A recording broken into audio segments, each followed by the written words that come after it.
ఈ వీడియోలో జగన్ గారి అభిమానులకు సంబంధించి అదేవిధంగా పవన్ కళ్యాణ్ గారికి సంబంధించిన ఒక ఎపిసోడ్ ఒకటి ఉంది. దానికి సంబంధించిన కొన్ని ఆసక్తికరమైనటువంటి విషయాలు మీకు వీడియోలో చెప్తాను. జగన్ గారి ఫ్యాన్స్ తలుచుకుంటే వాళ్ళు టార్గెట్ చేస్తే ఇక వాళ్ళని ఆపడం కష్టం. ఇక అది అంతా అస్సామే. వాళ్ళు ఏదైనా టార్గెట్ చేస్తే అది అంతా అస్సామే. మీరు గమనించండి, చాలామంది జగన్ గారి ఫ్యాన్స్కి సంబంధించి కొంతమంది కామెంట్ చేస్తూ ఉంటారు పేటీఎం అని చెప్పి. నేను కల్లారా చూసినటువంటి విషయాలు నేను చెప్తా ఉన్నాను.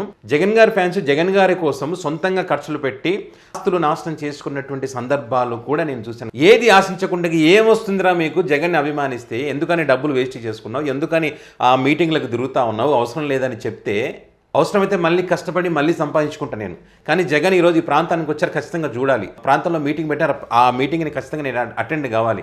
నా బైక్ ఉండాలి, నా బైక్ జెండా ఉండాలి, నా వెనుక ఒకటి ఉండాలి. ఖచ్చితంగా మీటింగ్ నేను అటెండ్ కావాలి. అక్కడ నేను సెల్ఫీ దిగి పోస్ట్ చేయాలి. అంత అభిమానం చూపించే వాళ్ళు ఉన్నారు జగన్ గారికి సంబంధించి. నన్ను ఏమనంటే అనండి, కానీ మా నాయకుడిని ఏమంటే మాత్రం మేము సహించాం, ఆయన కోసం ప్రాణాలను అర్పించడానికి మేము సిద్ధంగా ఉన్నామన్న వాళ్ళు కూడా ఉన్నారు. నిజంగానే ఫ్యాన్స్కి సంబంధించి ఏదైనా కామెంట్ ఇస్తే వాళ్ళు పెద్దగా పట్టించుకోరు. అదే జగన్మోహన్ రెడ్డి గారిని ఎవరైనా కామెంట్ చేసి ఏదైనా టార్గెట్ చేసి మాట్లాడితే, అసత్యపు ఆరోపణలు చేస్తే వాళ్ళు టెర్రరిస్టుల కన్నా దారుణంగా మారుతారా బాబు అని చెప్పి గతంలో ఒక వీడియో కూడా నేను చేశాను. కొంతమంది ఏం కామెంట్ చేస్తారంటే, ఈ వైసీపీ ఫ్యాన్స్ టార్గెట్ చేస్తారంట, ఈ సినిమా పోయిందంట, వాళ్ళు బాయ్కాట్ పిలుపునిస్తే సినిమా పోతుందా, వాళ్ళు ఓకే అంటే సినిమా హిట్ అవుతుందా అంటే మీకు ఒక చిన్న ఎగ్జాంపుల్ చెప్తాను నేను. అత్తారింటికి దారేది సినిమా, ఆ సినిమా రిలీజ్ సందర్భంలో పవన్ కళ్యాణ్ గారికి ఉన్నటువంటి పరిస్థితి వేరు. మెగాస్టార్ చిరంజీవి, నాగబాబు వీళ్ళంతా ఒకటి, పవన్ కళ్యాణ్ ఒకటి అనేటువంటి ఒక చర్చ అప్పట్లో నడిచింది. అంటే పవన్ కళ్యాణ్ ఒంటరివాడు అయ్యాడనేటువంటి అభిప్రాయం అందరికీ వచ్చింది. ఆ టైంలో ఆయన సినిమాలు కూడా సక్సెస్ అవుతున్నటువంటి పరిస్థితి లేదు. సో ఆ క్రమంలో నేను రాయలసీమకు చెందినటువంటి ఒక ఫ్యామిలీ, ఆయన పాలిటిక్స్లో ఉన్నారు కాబట్టి ఆయన పేరు నేను చెప్పను. జగన్ గారు అంటే పంచ ప్రాణాలు ఆయనకి. పవన్ కళ్యాణ్ అంటే ఇష్టం ఉండదు, చిరంజీవి గారు అన్న ఇష్టం ఉండదు ఆయనకి. సో ఆ వ్యక్తి ఆశ్చర్యం అనిపించింది నాకు నిజంగానే. అరే పవన్ కళ్యాణ్ పరిస్థితి ఈ రకంగా ఉంది, మనం ఎందుకు సపోర్ట్ చేయకూడదు, ఈ సినిమాని ఎందుకు మనం చూడకూడదు అని చెప్పి వాళ్ళ ఇంట్లో ఉన్న 28 మందికి టికెట్ బుక్ చేసి కర్నూలులో సినిమా చూశారు. వాళ్ళు 28 మందికి ఆయన సినిమా చూసి వాళ్ళ ఫ్యామిలీ ఆశ్చర్యపోయారంట. అదే మీరేంది పవన్ కళ్యాణ్ సినిమాకి ఏంది వెళ్ళడం అని చెప్పి ఆశ్చర్యపోయారంట వాళ్ళు. ఆ రకంగా సినిమా చూసి బయటకు వచ్చిన తర్వాత అరే సినిమా బాగుంది, మీరు కూడా వెళ్ళి చూడండి అని చెప్పి కొంతమందికి చెప్తే వాళ్ళు కూడా ఆశ్చర్యపోయారంట. ఏది ఈ పవన్ కళ్యాణ్ వ్యతిరేకించే వ్యక్తి సినిమా చూడమని చెప్తా ఉన్నారు, సరే చెప్తున్నాడు కదా, సరే వెళ్దామని వాళ్ళు సినిమాకి వెళ్ళారు. అంటే జగన్ అభిమానులు ఏ రకంగా ఉంటారు అనడానికి ఇది ఒక ఎగ్జాంపుల్. తమ శత్రువు కష్టాల్లో ఉన్నాడని తెలిసిన వాళ్ళను ఆదుకునేటువంటి ప్రయత్నం చేస్తారు. అట్లా చాలామంది వాళ్ళు ఆ సినిమా చూడండి అని చెప్పి పబ్లిసిటీ చేశారు, మౌత్ టాక్. వాళ్ళకి దానికో ఏం డబ్బులు ఇవ్వలేదు, ఎవడు పేటీఎం చేయలేదు, పవన్ కళ్యాణ్ అభిమానులు ఇవ్వలేదు, ఎవరు ఇవ్వలేదు. ఆ రకంగా ప్రమోట్ చేశారు. చాలామంది ఆ సినిమా వైసీపీకి సంబంధించిన చాలామంది ఆ సినిమా కూడా చూశారు.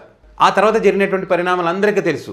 ఈ మధ్య కాలంలో ఏమవుతుందంటే ప్రతిదీ జగన్ గారిని టార్గెట్ చేయడం, ప్రతి సినిమా ఈవెంట్లో ఇష్టం వచ్చినట్టుగా మాట్లాడడం మనం చూస్తూ ఉన్నాం. అది మితిమీరిపోయింది. ఇంకా ఎవడి సహనానికైనా ఒక అద్దు ఉంటుంది. ఆ అద్దు మీరి మాట్లాడినప్పుడు అవతల వాడు ఖాళీగా కూర్చోడు, ఖచ్చితంగా దానికి సంబంధించిన కౌంటర్ ఇస్తాడు. పైగా జగన్ గారి అభిమానులు అసలు ఖాళీగా కూర్చోరు. జగన్ గారి గురించి మాట్లాడితే ఖచ్చితంగా వాళ్ళ స్థాయిలో టార్గెట్ చేస్తారు. వాళ్ళు టార్గెట్ చేస్తే ఎట్లా ఉంటుంది, ఎట్లా అస్సామైందనే దానికి సంబంధించిన ఎగ్జాంపుల్ లైలా సినిమా.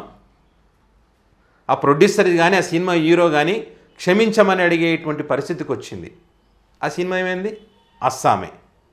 అదే కనుక మీరు సైలెంట్గా ఉండి మీ పని మీరు చేసుకొని ఉంటే, ఆ పృథ్వీ అక్కడ మాట్లాడినటువంటి ఆ మాటలు ఖండించి ఉంటే వాంటెడ్గా మీరు మాట్లాడినట్టే కదా.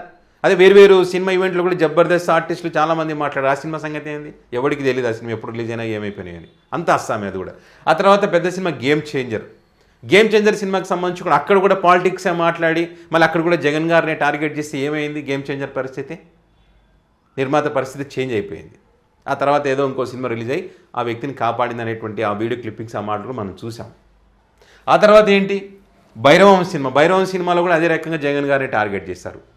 ఇట్లా అనేక సినిమాలు ఉన్నాయి. ఇట్లా జగన్ గారిని ఇష్టం వచ్చినట్టుగా మాట్లాడితే, సినిమా ఈవెంట్లలో రాజకీయాలు మాట్లాడితే వాళ్ళకి గుణపాఠం చెప్పే విధంగా జగన్ గారి ఫ్యాన్స్ ఆ సినిమాలో బాయ్కాట్ చేస్తే, ఆ బాయ్కాట్ చేసిన సినిమాలన్నీ కూడా అంత అస్సామే అయినటువంటి పరిస్థితి. ఇప్పుడు హరిహర వీరమల్లు సినిమా కూడా పవన్ కళ్యాణ్ గారు ఇష్టం వచ్చినట్టుగా మాట్లాడడం, వాళ్ళ ఫ్యాన్స్ ఇష్టం వచ్చినట్టుగా మాట్లాడడం, ఆ సినిమా చూసిన తర్వాత కూడా జగన్మోహన్ రెడ్డి గారిని తిట్టడం బయటకు వచ్చిన తర్వాత, ఆ సినిమాకి వెళ్ళడానికి ముందు కూడా జగన్మోహన్ రెడ్డిని తిట్టడం. సో మీరు అన్ని చేసినా ఊరికే ఉండడానికి అవతల ఉన్నది ఎవరు? జగన్ ఫ్యాన్స్. వాళ్ళు ఊరికే ఉంటారా?